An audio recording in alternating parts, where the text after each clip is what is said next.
t'as encore à pleurer, mon gamin. Alors, moi, je suis ton père, toutes les fois que t'arrives de l'école, et tu chiales, et tu chiales. Tu passes ta vie à chialer à l'école, à la maison, tu chiales tout le temps pour voir. C'est l'instituteur.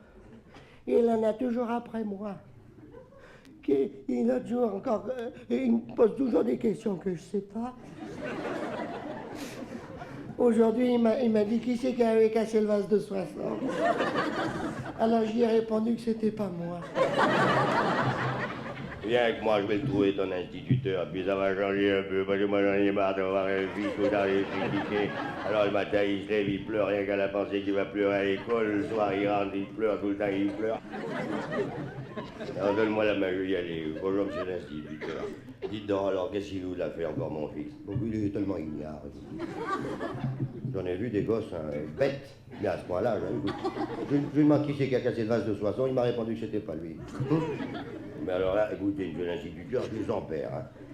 Je veux pas être son avocat, mais il a une qualité, il est pas menteur. Il vous a dit que c'était pas lui, c'est que c'est pas lui. Écoutez, monsieur, vous seriez gentil de venir avec moi voir le directeur de l'école pour lui montrer les difficultés que nous avons, nous, dans l'enseignement. Venez avec moi. Oui, mais vous voulez y aller, il n'y a pas de raison, je vais pas y aller. Écoutez, monsieur le directeur, écoutez, je demande, écoutez, monsieur le directeur, merci, je suis avec le père et l'élève. Je demande à l'élève Clovis qui c'est qui a cassé le vase de 60. Il m'a répondu que c'était pas lui, et son père dit qu'il n'est pas menteur. Bah écoutez, moi j'ai du travail. J'ai notre chat à fouetter que de m'occuper qui c'est qui a cassé le vase de 60. Donc il faut surveiller vos élèves.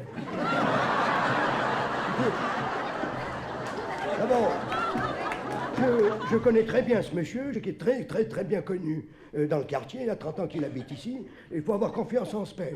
Il vous a dit que c'était pas son fils et que c'est pas son fils. Je pense que, monsieur le directeur, vous plaisantez. Non, j'ai autre chose à faire que de plaisanter. Hein. Alors foutez-moi la paix, vous, votre vase avec le et foutez-moi le sang. Je me verrai dans l'obligation, monsieur le directeur, d'aller voir l'inspecteur des écoles. Monsieur l'inspecteur, je veux bien vous trouver.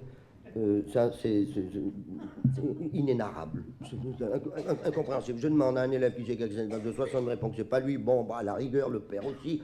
Mais le directeur de l'école me dit qu'il fallait avoir confiance en cet élève. S'il avait dit que c'était pas lui, c'est que c'était pas lui. Vous vous rendez compte? Mais écoutez, on va voir ça, écoutez. Vous savez, mais je vais aller le trouver, je le connais très bien aussi, le directeur, j'ai jamais eu de plainte contre lui. Il nous a dit qu'il fallait avoir confiance en l'élève et au père aussi. Écoutez, ce qu'il y a de sûr, c'est pas moi non plus qui l'ai cassé. Hein.